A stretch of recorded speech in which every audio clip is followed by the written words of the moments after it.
ଆପଣଙ୍କୁ ମୋର ଆତ୍ମ ପ୍ରଣାମ। ମୁଁ ଶ୍ୱେତପଦ୍ମା ସାହୁ ଅନୁଗୁଳ ଓଡ଼ିଶାରୁ ବିଲଙ୍ଗସ୍ କରୁଛି।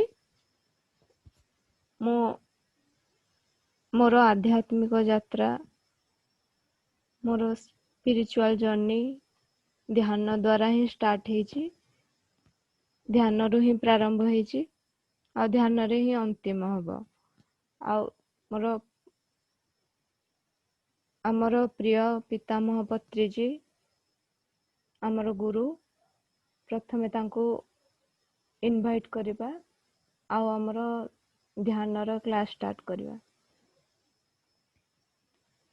ସମସ୍ତେ ହାତ ଯୋଡ଼ିକି ଗୋଟେ ଥର ଶ୍ରଦ୍ଧାର ସହିତ, ପ୍ରେମର ସହିତ, ଭକ୍ତିର ସହିତ ଆମର ଗୁରୁଜୀଙ୍କୁ ଏଇଠି ଇନଭାଇଟ୍ କରିବା।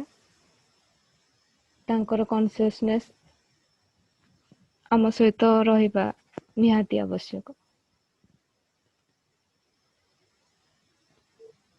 6 ବର୍ଷ ହେଇଗଲା ମୋର ଧ୍ୟାନ ପ୍ରାରମ୍ଭ ହେବାର। ମୁଁ ପିରାମିଡ ସୋସାଇଟି ସହିତ ଆନାପାନାସତି ଧ୍ୟାନ ସହିତ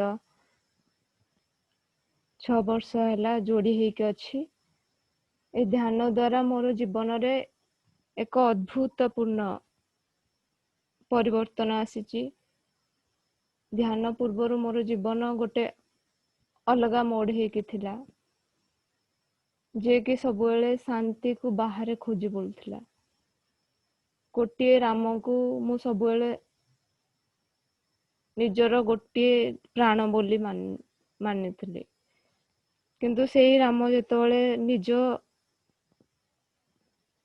ନିଜଠି ମେହସୁସ କଲି ଆଉ ସବୁ ହୃଦୟରେ ମେହସୁସ କଲି, ତ ସେଇ ଜ୍ଞାନ ଆଉ ଧ୍ୟାନ ସହିତ ମୁଁ ଯେବେଠୁ ଯୋଡ଼ି ହେଲି ସେବେଠୁ ମୋର ଜୀବନର ମୋଡ ପୁରା ଚେଞ୍ଜ ହେଇଯାଇଛି। ଆଉ ମୋର ଯେତେ ସବୁ ରୋଗ ଅଛି ସବୁ ଦୂର ହେଇଯାଇଛି। ମାନସିକ ଶାନ୍ତି, ଆଧ୍ୟାତ୍ମିକ ଶାନ୍ତିକୁ ମୁଁ ଅନୁଭବ କରିପାରିଛି। ନିଜ ଭିତରେ ପରମାତ୍ମାଙ୍କର ଦିବ୍ୟ ଚେତନାର ଉପଲବ୍ଧି କରିଛି। ସେଇଥିପାଇଁ ମୁଁ କେବଳ ପୁରା ଜୀବନ ଏଇ ଧ୍ୟାନ ଆଉ ଜ୍ଞାନର ପ୍ରଚାର ପ୍ରସାର ପାଇଁ ଉପଯୋଗ କରୁଛି। ଏଇଥିପାଇଁ ଏହି ଜ୍ଞାନ ଆଉ ଏଇ ଧ୍ୟାନର କିଛି ପଦ ମୁଁ କିଛି କହିବାକୁ ମତେ ମିଳୁଛି। ସେଥିପାଇଁ ମୁଁ ନିଜକୁ ବହୁତ ଭାଗ୍ୟ ମନେ କରୁଛି କି ମୋର ନିଜ ପ୍ରୟାସରୁ, ନିଜ ଏଫର୍ଟରୁ ମୁଁ ଏହି ଷ୍ଟେଟରେ ଆସିକି ପହଞ୍ଚି ପାରିଛି। ଆଉ ସବୁଠୁ ଗୁରୁତ୍ୱପୂର୍ଣ୍ଣ ହେଉଛି ଆମ ସହିତ ଆମର ପ୍ରିୟ ପିତାମହ ପତ୍ରିଜୀ ଗୁରୁ ଏବେ ସାକ୍ଷାତ ଜୀବନ୍ତ ରୂପରେ ଆମ ସହିତ ଅଛନ୍ତି। ତ ଆମକୁ ତାଙ୍କର ଏକ ଦିବ୍ୟ ଜ୍ଞାନ, ଦିବ୍ୟ ଧ୍ୟାନ, ଯାହା ଆନାପାନାସତି ନାମରେ ପରିଚିତ, ମୁଁ ତାର କିଛି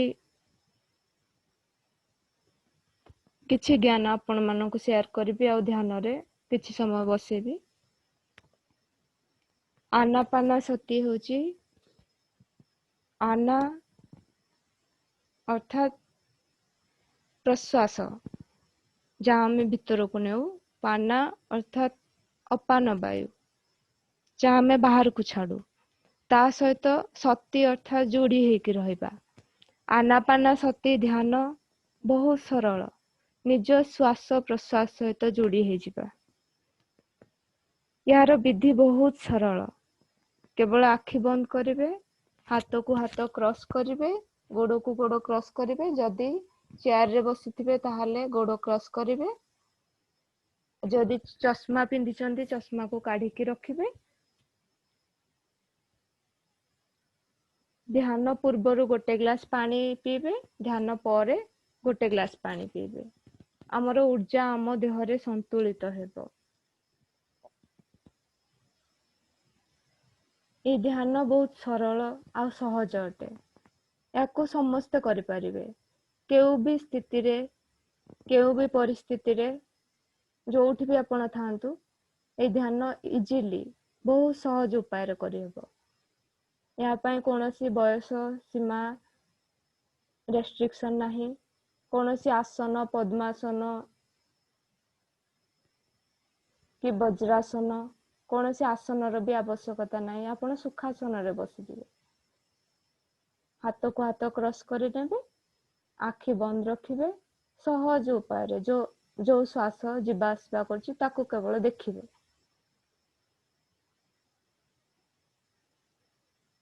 ଏବେ ଆମେ ଏ ଆନାପାନସତି ଧ୍ୟାନକୁ ଷ୍ଟାର୍ଟ କରିବାକୁ ଯାଉଛୁ। ସମସ୍ତେ ଧ୍ୟାନ ପାଇଁ ବସି ଯାଆନ୍ତୁ। ହାତକୁ କ୍ରସ୍ କରି ନିଅନ୍ତୁ। ଚଷମା ଯଦି ଅଛି ଚଷମାକୁ କାଢିକି ରଖି ନିଅନ୍ତୁ। ନିଜ ଚକ୍ଷୁକୁ, ଆଖିକୁ ସହଜ ଉପାୟରେ, ପୁରା ସରଳ ଉପାୟରେ ବନ୍ଦ ରଖନ୍ତୁ।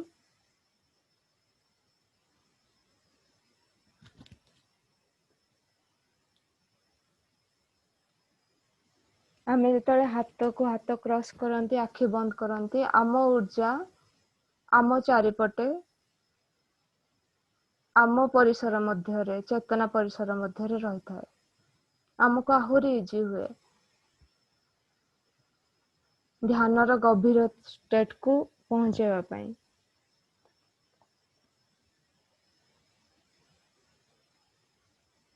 ସମସ୍ତେ ଆଖିକୁ ସହଜ ରୂପରେ ବନ୍ଦ ରଖନ୍ତୁ।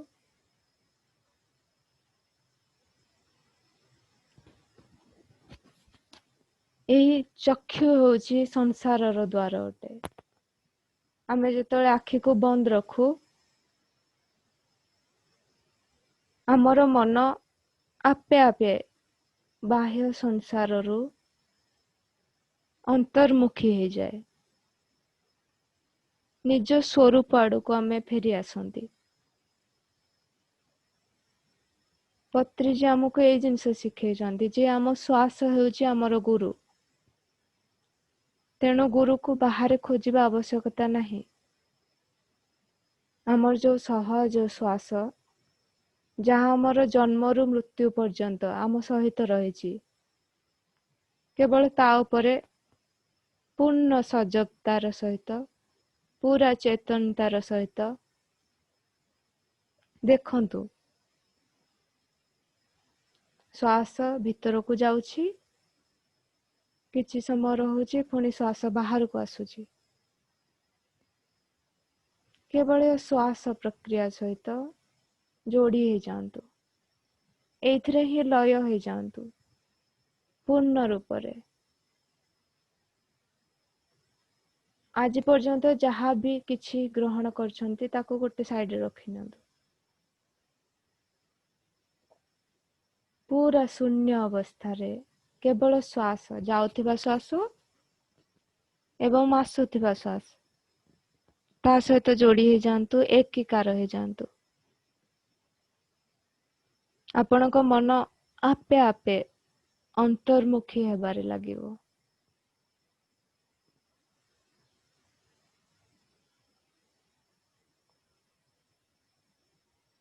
ପୂର୍ଣ୍ଣତର, ସମ୍ପୂର୍ଣ୍ଣ ଭାବରେ ଯାଉଥିବା ଏବଂ ଆସୁଥିବା ଶ୍ୱାସ ସହିତ ଏକ ହେଇଯାଆନ୍ତୁ।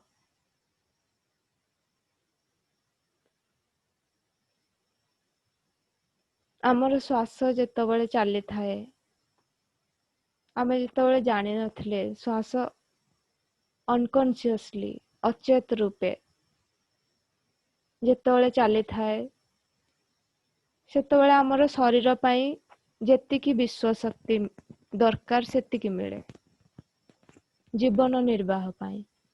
କିନ୍ତୁ ଆମେ ଯେତେବେଳେ ସଜଗତାର ସହିତ ଶ୍ୱାସ ନିଅନ୍ତି, ସେତେବେଳେ ବ୍ରହ୍ମାଣ୍ଡର ବିଶ୍ୱ ଶକ୍ତି ଆମର କଣ କଣରେ ବ୍ୟାପ୍ତ ହେଇଯାଏ। ପୁରା ଶରୀରରେ ଭରପୁର ବିଶ୍ୱ ଶକ୍ତି ଆମକୁ ପ୍ରାପ୍ତ ହୁଏ। ତାକୁ ପ୍ରାଣ ଊର୍ଜା କହନ୍ତି, ପ୍ରାଣ ଶକ୍ତି।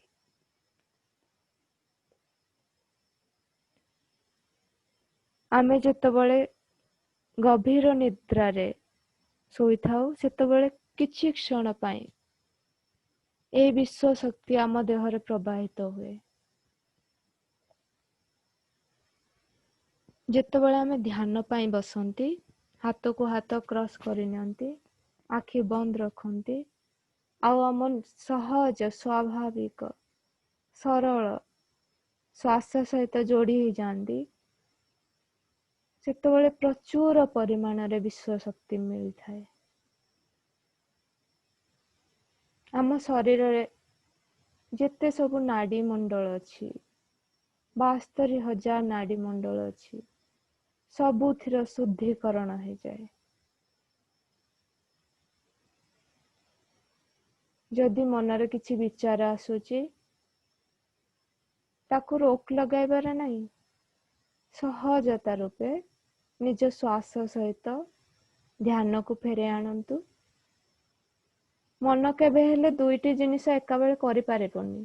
ଯଦି ତାହା କାହାକୁ ଦେଖୁଛି, ପୁଣି କିଛି ଶୁଣୁଛି, ସେ ମଝିରେ କିଛି ନା କିଛି ଦୂରୀ ଗ୍ୟାପ ରହିଥାଏ।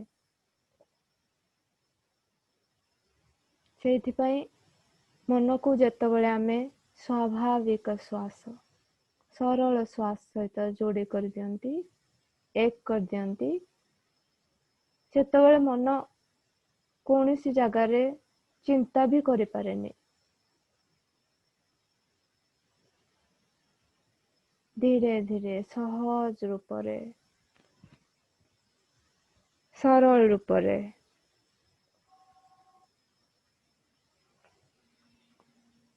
ଶ୍ୱାସ ସହିତ ଯାଉଥିବା ଶ୍ୱାସ ଏବଂ ଆସୁଥିବା ଶ୍ୱାସ ସହିତ ଏକ ହେଇଯାଆନ୍ତୁ।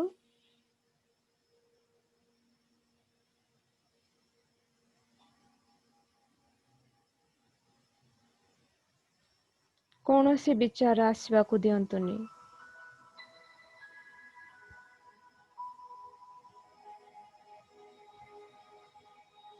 ମନ ଆପେ ଆପେ ଶାନ୍ତ ହେଇଯିବ।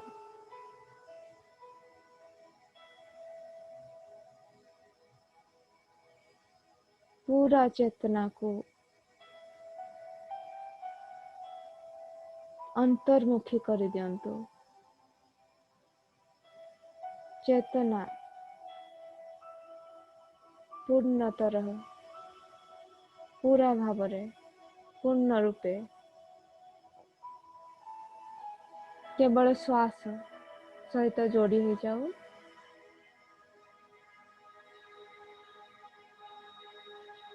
जेतिक समय आमे श्वास सहित जोड़ी ही रहेगा, सेतिक समय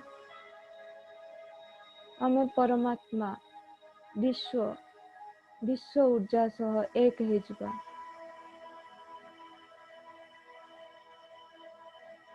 प्रथमे बहुत विचार आसी पारे,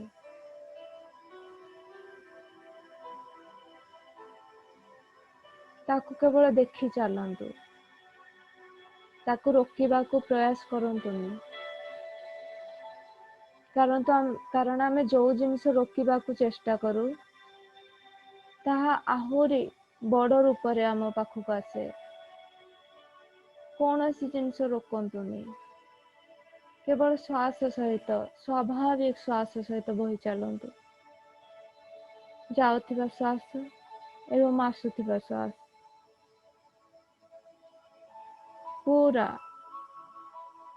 पूरा चेतना मन बुद्धि सबू केवल श्वास सहित जोड़ी ही जाऊ।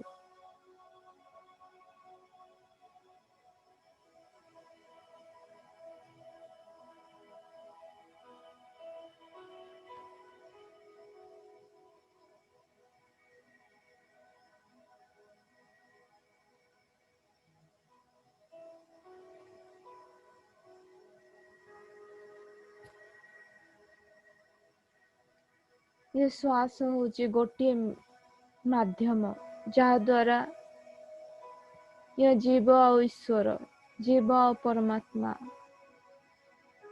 एक हे जानती।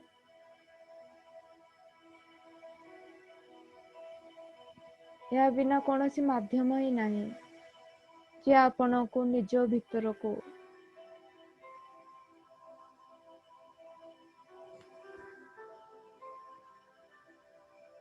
ନିଜ ଆତ୍ମା ସହ ଯୋଡ଼ି ଦେଇପାରିବ।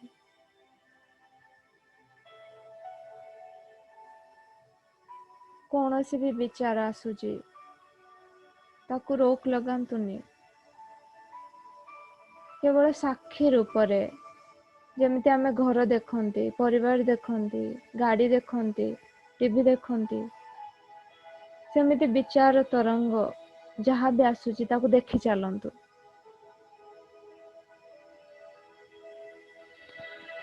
ଯୋଉ ଜିନିଷ ଆମେ ଦେଖି ଚାଲନ୍ତି, ଜାଣି ଚାଲନ୍ତି, ତାଠୁ ଆମେ ଅଲଗା ହେଇଯାଆନ୍ତି।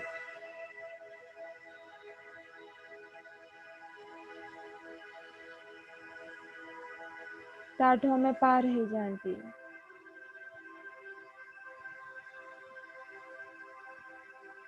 କେବଳ ଯାଉଥିବା ଶ୍ୱାସ ଏବଂ ଆସୁଥିବା ଶ୍ୱାସ।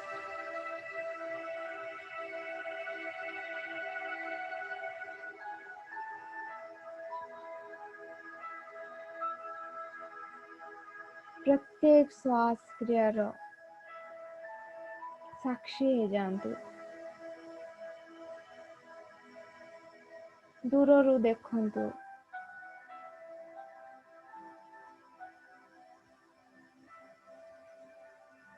ଯେମିତି ଆକାଶରେ ବାଦଲ ଆସେ ଆଉ ଯାଏ, କିନ୍ତୁ ଆକାଶକୁ କୌଣସି ଫରକ ପଡେନି।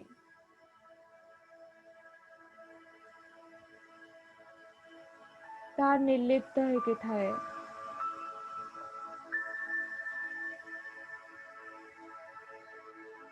ସେମିତି ମନରେ ବିଚାର ତରଙ୍ଗ ଆସେ ଆଉ ଯାଏ, ସେଥିରେ ଆପଣଙ୍କୁ କୌଣସି ଫରକ ପଡିବନି। ତାହା ସୁଖଦ ହେଇପାରେ କି ଦୁଃଖଦ ହେଇପାରେ, ହର୍ଷଦ ହେଇପାରେ କି ଗ୍ଲାନିର ହେଇପାରେ। କେବଳ ଦେଖି ଚାଲନ୍ତୁ। ପ୍ରତ୍ୟେକ ଶ୍ୱାସର ସାକ୍ଷୀ ହେଇଯାଆନ୍ତୁ।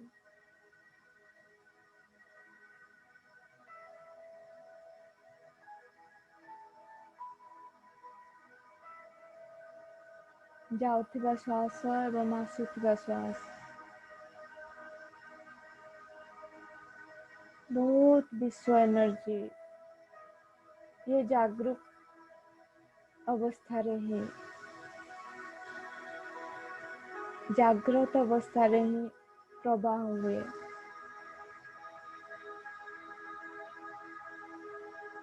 ଆମର ଏକ ଏକ କଣ ଏ ଶାଶ୍ୱତ ଚେତନା ସହିତ, ଦିବ୍ୟ ଊର୍ଜା ସହିତ ପୂର୍ଣ୍ଣ ହେଇଯିବ। ଯେତେ ବି ଆପଣଙ୍କ ଶରୀରରେ ରୋଗ ଥିବ, ଧୀରେ ଧୀରେ ସବୁ କ୍ଷୟ ହେଇଯିବ।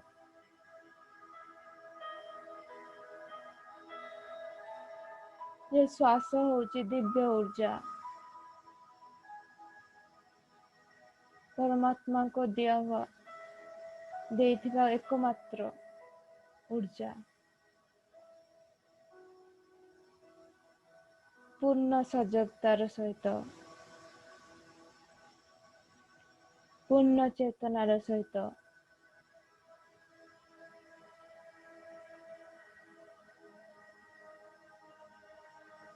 ଶ୍ୱାସ ସହିତ ଡୁବି ଯାଆନ୍ତୁ।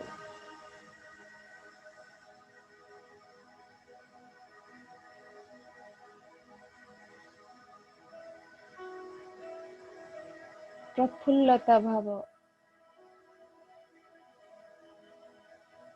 ଧୀରେ ଧୀରେ ଆପଣଙ୍କ ସ୍ୱଭାବ ବନିଯିବ।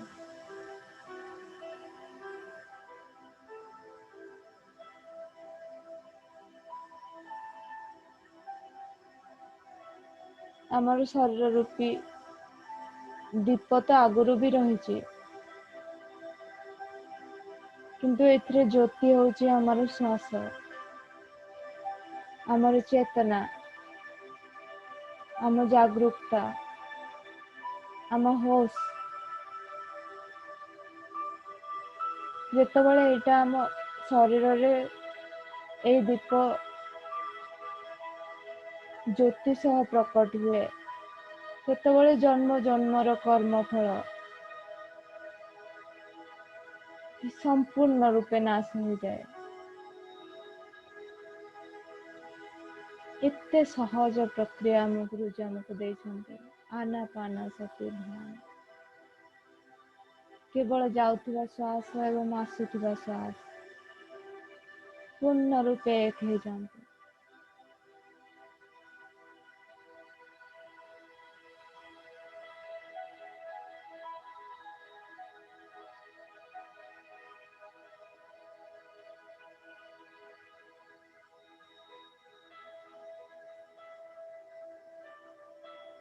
आमे से शाश्वत चैतन्य सत्ता अटु।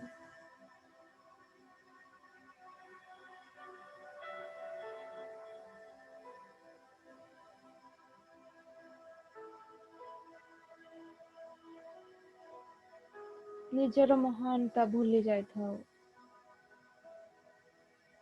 गुरु आमको से चेतना सहित पूर्ण रूपे एकजुट कर दियंती, एकत्र कर दियंती, एक कर दियंती, लय कर दियंती। केवल जाउथिबा श्वास आसुथिबा श्वास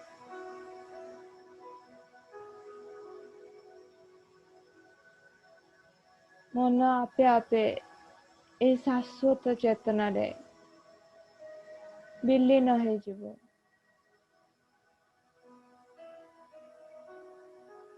जेमिति आमे निज घरे ही शांति पाई थाओ।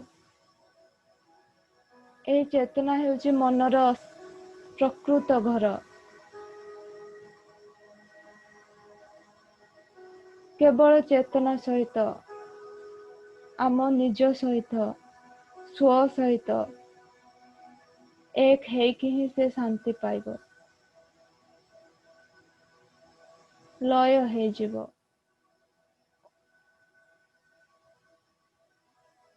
किछि भी विचार तरंग उठुचे ताको दूर हेकि साक्षी हेकि केवल देखंतु।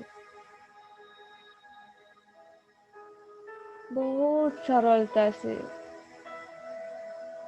बहुत भल पाइबा सहित गोटे गोटे श्वास रो मजा नियंतु। जेतବେଳେ श्वास भीतर को जाउची आपनको होश रो सहित ही जाओ, बेहोश रो सहित नहीं। बेहोश निद्रा अटे, हमको निद्रा को जीवार नहीं।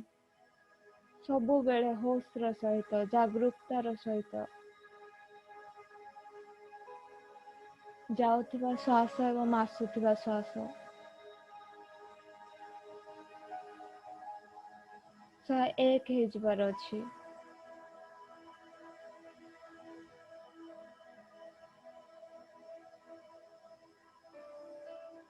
पूर्ण रूप रे एक हो जिबार अछि।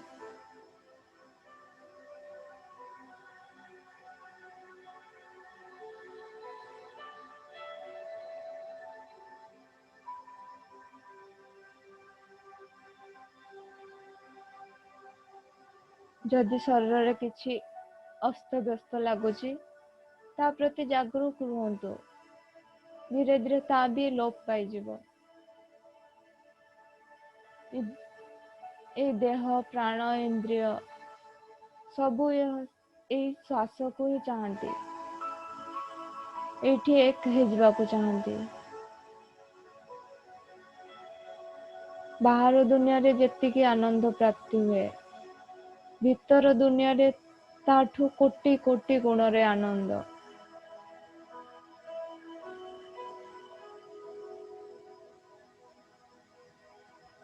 जार मन सहित कौनसी संजोग न थाए ए श्वास को देखी देखी से दिव्य आनंद सहित आमे एक हो जिबा।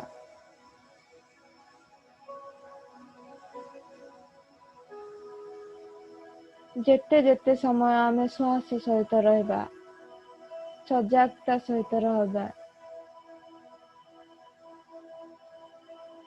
सेतिकी सेतिकी समय आमे जीवन मुक्त हो जिबा। मुक्तिर स्फुरण आमठी आसी जिवो।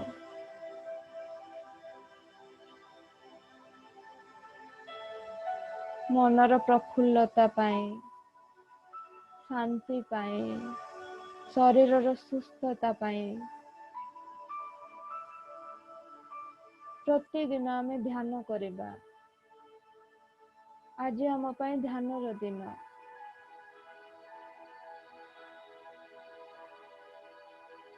जेमती घरे खुशी मनाती जन्मदिन रे, विवाह उत्सव रे, ये होची परमात्मा को सहित आमर यो संजोगर दिन। कोटि कोटि गुणा खुशी आनंद आमको स्वतः आसीजिव। किछि करबा को पड़िबनी, केवल स्वाभाविक श्वास जहाँ आसुची आ जाउची, जार जेतिकी वर्ष सेतिकी मिनिट अति कम रे श्वास सहित जोड़ी ही रहिबा।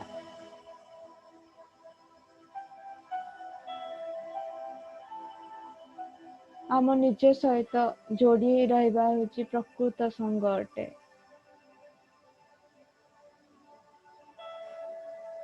कारण आमर तीन काल रे केबे अभाव हुएनी। यह ही होची प्रकृत सत्संग। यार महानता को आमे जानिबा आज। आज गोटे सत् संकल्प करिबा, सबुदिन कम से कम अति कम रे जेतिकी आमर वर्ष जेतिकी आयु सेतिकी मिनिट निश्चय श्वास सहित जोड़ी ही रहिबा।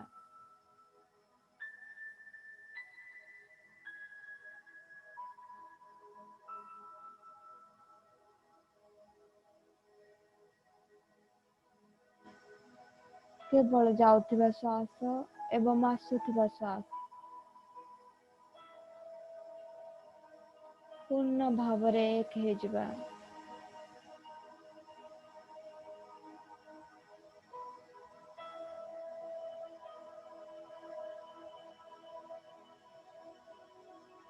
एक गभीर शांति, गभीर तृप्ति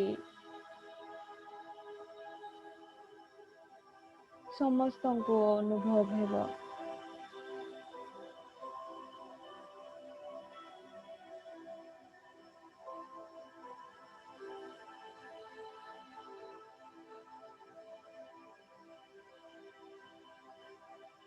गोटे स्थिरता जहाँ निज भीतर उदय हेबा।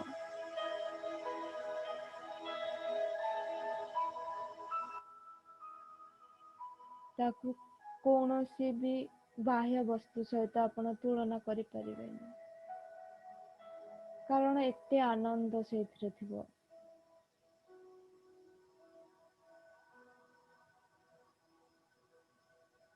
जेतेबेले भी किछि समय हमको मिलुछि हाथ रे, गोटे मिनिट 2 मिनिट 3 मिनिट जेतिकी समय आम पाखरे अछि ताकू एमिति व्यर्थ जीवाकू देबानी। निज श्वास सहित जोड़ एक करदबा। ये श्वास होची अमूल्य अटे।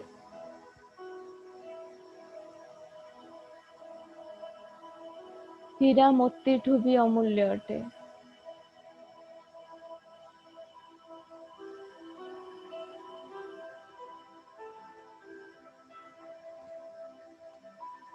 शेष 5 मिनिट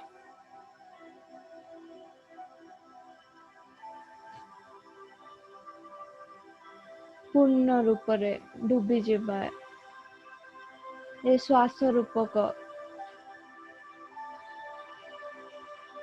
महासागर रे।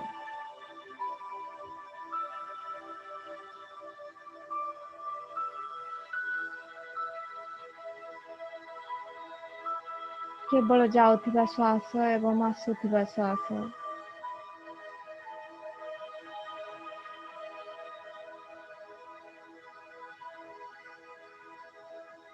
धीरे धीरे ଏଇ ବିକାରୀ ମନ ନିର୍ବିକାର ଅବସ୍ଥାକୁ ଆସିଯିବ। ଚଞ୍ଚଳ ମନ ନିଜର ସରଳ ସ୍ୱଭାବ ଶାନ୍ତ ଅବସ୍ଥାକୁ ଆସିଯିବ। ଯେତେବେଳେ ଗୋଟେ ପାଣି ହଲିଥାଏ ସେତେବେଳେ ସୂର୍ଯ୍ୟର ପ୍ରତିବିମ୍ବ ପଡ଼ିନଥାଏ। ଯେତେବେଳେ ପାଣି ସ୍ଥିର ହେଇଯାଏ ସେତେବେଳେ ସୂର୍ଯ୍ୟର ପ୍ରତିବିମ୍ବ ସହଜ ଉପାୟରେ ପଡ଼ିପାରିଥାଏ। ଆମେ ଯେତେବେଳେ ନିଜ ଶ୍ୱାସ ସହିତ ଯୋଡ଼ି ହେଇଯାଉ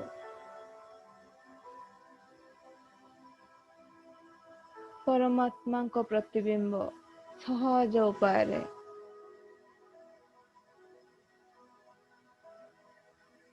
ଏ ମନ ଉପରେ ପଡ଼ିଥାଏ।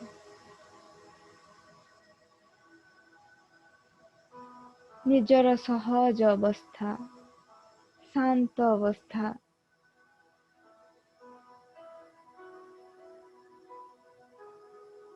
ଆମେ ସ୍ଥିତ ହେଇଯାଉ।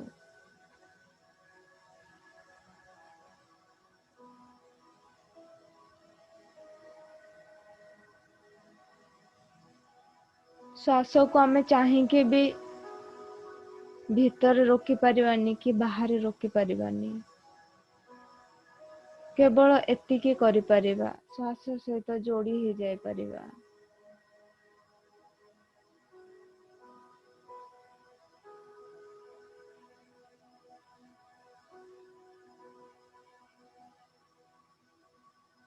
ପୂର୍ଣ୍ଣ ରୂପରେ ଯାଉଥିବା ଶ୍ୱାସ ଏବଂ ଆସୁଥିବା ଶ୍ୱାସ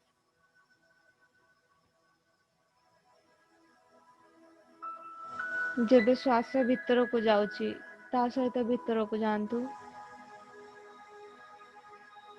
ଯେତେବେଳେ ଶ୍ୱାସ ବାହାରକୁ ଆସୁଛି ତା ସହିତ ହିଁ ବାହାରକୁ ଆସନ୍ତୁ। ଯେମିତି ଶରୀର ଆଉ ଛାଇ ସବୁବେଳେ ସାଙ୍ଗରେ ହିଁ ଥାନ୍ତି, ସେମିତି ଶ୍ୱାସ ସହିତ ସଙ୍ଗ କରି ନିଅନ୍ତୁ। ଶେଷ 2 ମିନିଟ।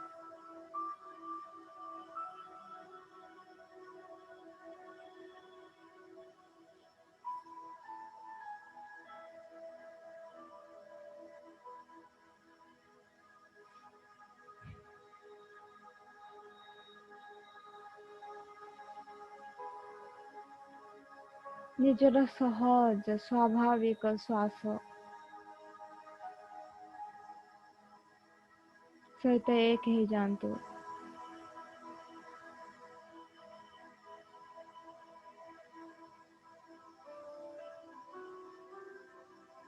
ଆମ ଗୁରୁଜୀଙ୍କ ଚେତନା ଆମକୁ ଆହୁରି ଗଭୀର ସ୍ଥିତିକୁ ପହଞ୍ଚାଇ ଦଉଛି।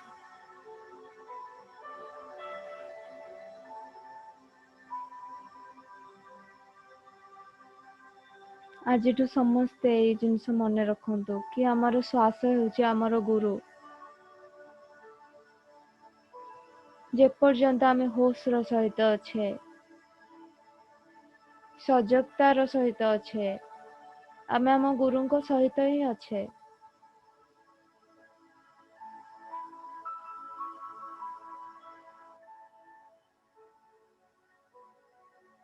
ବହୁତ ଶୀଘ୍ର ଆମେ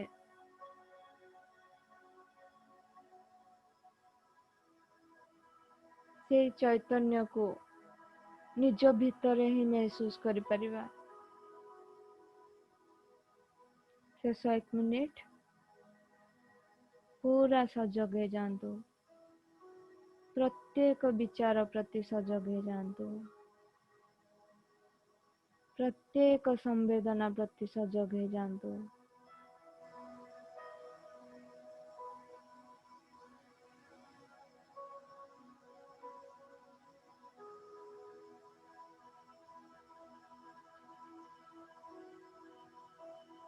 କେବଳ ଯାଉଥିବା ଶ୍ୱାସ ଏବଂ ଆସୁଥିବା ଶ୍ୱାସ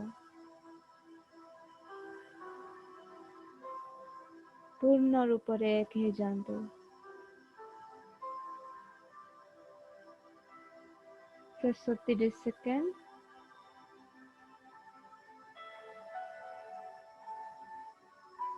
ए जागरूकता, ए होश निज श्वास प्रति सबु समय समान भाव रखिबे।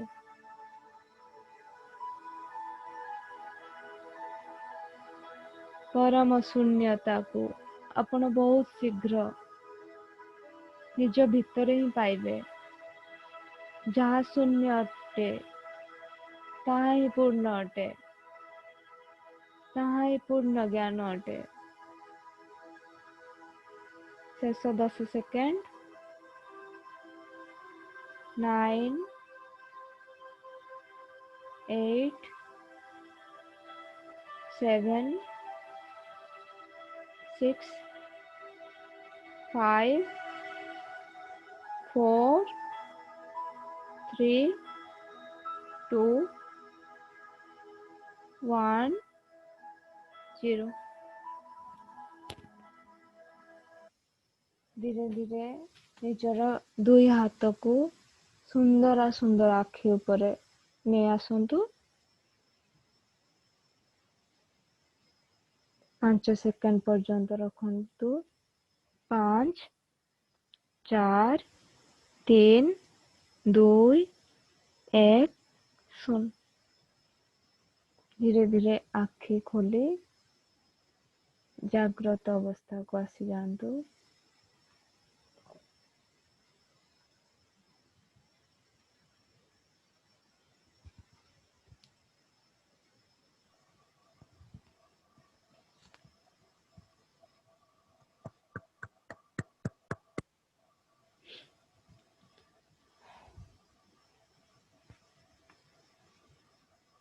ये होची आनापानसति ध्यान।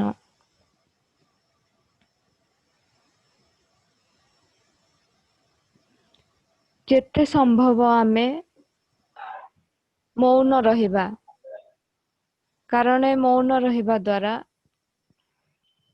आमको कथा वाक शक्ति, आम कथा कहबार शक्ति निज भितर ही डेवलप हुए।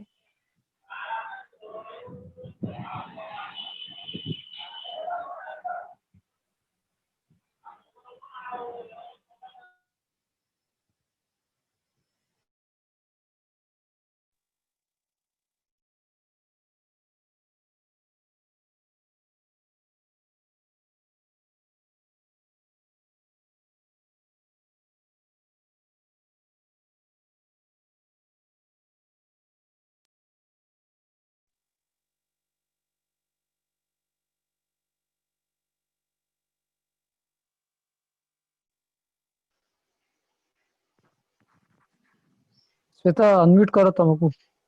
हाँ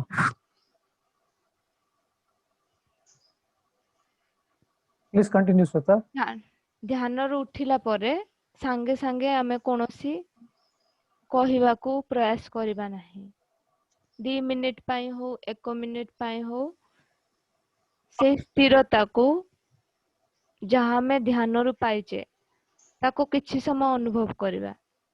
जेमिति गोटे गाय ठू हमें क्षीर दूचे, जेतेबेले क्षीर पूर्ण हो जाउची जदि से बाल्टी को हमें उजाड़ी दबा किछि महत्व रहिबो कि नाही। सेथिपाई ध्यान रू हमें जो ऊर्जा को संग्रह करूचे जेते संभव किछि क्षण पाई भी हो से ऊर्जार आनंद को अनुभव करिबा। आ ध्यान रो जो स्थिरता हमको प्राप्त हेबो, जो मौनता हमको प्राप्त हेबो ताको हम जीवन रे आनिबा को प्रचेष्टा करिबा। ध्यान समय रे आंतरिक मौन, जेतेबेले कोनोसी कार्य नाही सेतेबेले बाह्य मौन। अजथा कथाबार्तारे आमर समय आमर प्राण ऊर्जा को आमे व्यर्थ करिबानी। सेथिपाई जथा संभव मौनर अभ्यास करिबा। आउ हमको हम गुरुजी ए जिनिस कहिसंती ପୂର୍ଣ୍ଣିମା ସମୟରେ ଯଦି ଆମେ ଧ୍ୟାନ କରୁଛେ ତାହେଲେ ଆମକୁ 3 ଗୁଣା ଅଧିକ ऊर्जा ପ୍ରାପ୍ତ ହୁଏ।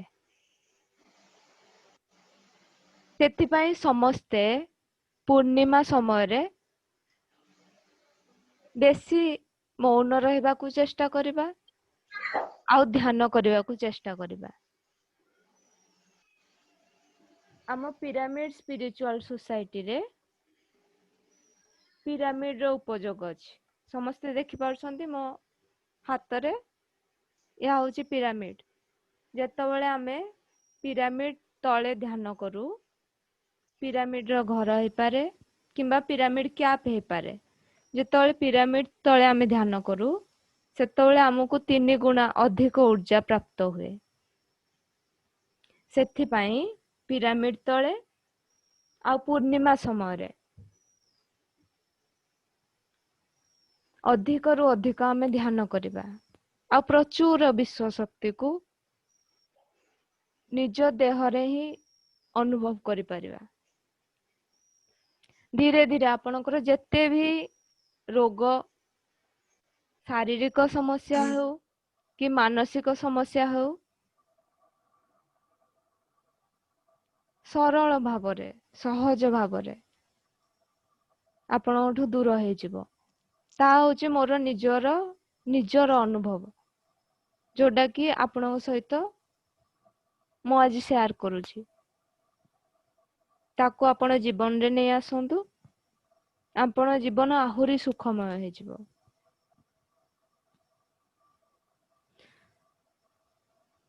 ଆମେ ଯେପରି ଖାଇବା ସେପରି ଆମର ମନ ବନିଥାଏ। ସେଇଥିପାଇଁ ସବୁବେଳେ ଆମେ ଶୁଦ୍ଧ ସାତ୍ଵିକ ଆହାର ଖାଇବା, ଶାକାହାର ଖାଇବା। ଶାକାହାର ଗ୍ରହଣ କଲେ ଆମ ମନ ଶୁଦ୍ଧ ହେଇଥାଏ। ଯେତେବେଳେ ମନ ଶୁଦ୍ଧ ରହେ ସେତେବେଳେ ପରମାତ୍ମାଙ୍କର ବିଶ୍ଵ ऊर्जा ବେଶୀ ଫ୍ଲୋ ହୁଏ। ଯଦି ଆମେ ମଦ, ମାଛ, ମାଂସ ये ସବୁ ଅହିଂସା କୁ ଆମେ ପାଳନ କରୁନାହେଁ ଆଉ ଆମେ ହିଂସା କରୁଛେ କୌଣସି ଜୀବ ପ୍ରତି, ମାଛ, ମାଂସ, ଅଣ୍ଡାକୁ ଖାଉଛେ କି ଯୌତୁକ ନଉଛେ, ଏଇ ଟାଇପର ହିଂସା ଆମେ କେବେ କରିବାନି। ଆଜିଠୁ ଏବେଠୁ ପ୍ରତିଜ୍ଞାବଦ୍ଧ ହବା। ସେଥିପାଇଁ ଏପରି କୁହାଯାଇଛି, जैसे खाओगे अन्न वैसे बनेगा मन, जैसे पियोगे पानी वैसे बनेगी बाणी। ଆମ ଆହାରକୁ ସବୁବେଳେ ସାତ୍ଵିକ ଆହାର କରିବା, ଶାକାହାର କରିବା। କେବଳ ଶାକାହାର, ପିରାମିଡ ଆଉ ଆମର ଆନାପାନାସତି ଧ୍ୟାନ, ଏଇ 3ଟା ଉପରେ ଆମ ପିରାମିଡ ସୋସାଇଟି, ପିରାମିଡ ଜଗତ ଆଧାରିତ। ଯେତେବେଳେ ଆମେ ପିରାମିଡ ऊर्जाକୁ ଆମ ଜୀବନରେ ଆଣିବା, ଶାକାହାରକୁ ଆମେ ଜୀବନରେ ନେଇ ଆସିବା, ଶୁଦ୍ଧ ସାତ୍ଵିକ ଆହାର ଭୋଜନ କରିବା ଆଉ ଆମେ ଧ୍ୟାନ କରୁଛେ, ତାହେଲେ ଆମକୁ କୌଣସି ବି ଶକ୍ତି ନାହିଁ ଯିଏ ଆମକୁ ପରାସ୍ତ କରିପାରିବ। ଧୀରେ ଧୀରେ ଆମର ସଂକଳ୍ପ ଶକ୍ତି, ଧୀରେ ଧୀରେ ଆମର ବାକ୍ ଶକ୍ତି, ଯେତେବେଳେ ଆମେ ଅଧିକରୁ ଅଧିକ ମୌନକୁ ଅଭ୍ୟାସ କରିବା, ଭିତରୁ ଡେଭଲପ ହବ। ଧ୍ୟାନ ଦ୍ୱାରା ମନ ଶାନ୍ତ ହେଇଯିବ। ଆମେ ଏଇ ଦେହ ନୁହେଁ, ଦେହ ଭିତରେ ଯେ ସ୍ଥିତ ସବୁବେଳେ ଅଛି, ସେ ଚେତନ ସତ୍ତା। ଦେହ ଭିତରେ ଦେହି, ଆତ୍ମା, ଏହା ହେଉଛି ଦିବ୍ୟ ଜ୍ଞାନ। ଯେମିତି ଗୋଟେ ଗଛର 2ଟି ପାର୍ଶ୍ୱ ଥାଏ, ସେମିତି ଧ୍ୟାନ ଆଉ ଏହି ଆତ୍ମଜ୍ଞାନ ଦ୍ୱାରା ଆମର ଜୀବନ ଗୋଟେ ନୂଆ ମୋଡ, ପୁରା ଯେମିତିକି 180 ଡିଗ୍ରୀ ଚେଞ୍ଜେସ୍ ହେଇଯିବ।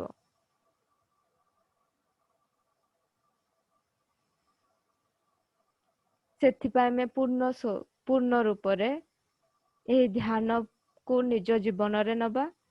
ଆଜିଠୁ ସବୁଦିନ ଆମ ପାଇଁ ଧ୍ୟାନର ଦିନ ହେବ। ବହୁତରୁ ବହୁତ ମୌନକୁ ପ୍ରାକ୍ଟିସ କରିବା। ଆପଣ ନିଜେ କିଛି ଦିନ ପରେ ଏ ସ୍ଥିରତାକୁ ଅନୁଭବ କରିପାରିବେ।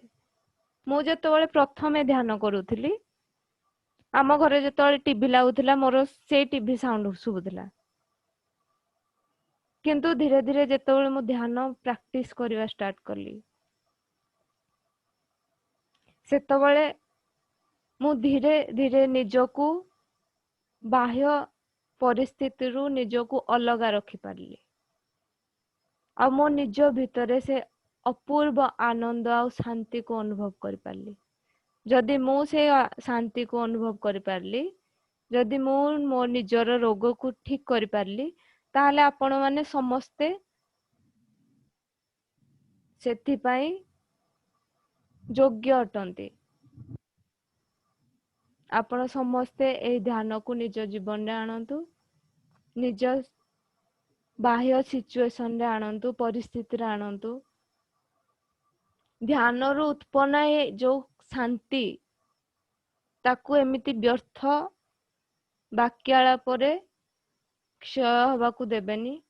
ଯଥା ସମ୍ଭବ ସେଇ ଶାନ୍ତିକୁ ମେହସୁସ କରିବେ, ନିଜ ଭିତରେ ରହିବେ। ତାପରେ ଆପଣ ଯୋଉ ବି କର୍ମ କରିବେ ପୂର୍ଣ୍ଣ ରୂପରେ କରିପାରିବେ, ଆକ୍ୟୁରେଟ ଭାବରେ କରିପାରିବେ, ଠିକ ଭାବରେ କରିପାରିବେ। ଯେତେବେଳେ ସେ ଶୂନ୍ୟ ସ୍ଥିତିରୁ କୌଣସି ଗୋଟିଏ ବି ବିଚାର ଆସିବ, ତାହା ଠିକ ହବ। ସେ ଆପଣଙ୍କର ଧୀରେ ଧୀରେ ଇଣ୍ଟ୍ୟୁସନ, ପ୍ରଜ୍ଞା, ଭିତର ପ୍ରଜ୍ଞା ଡେଭଲପ ହବ।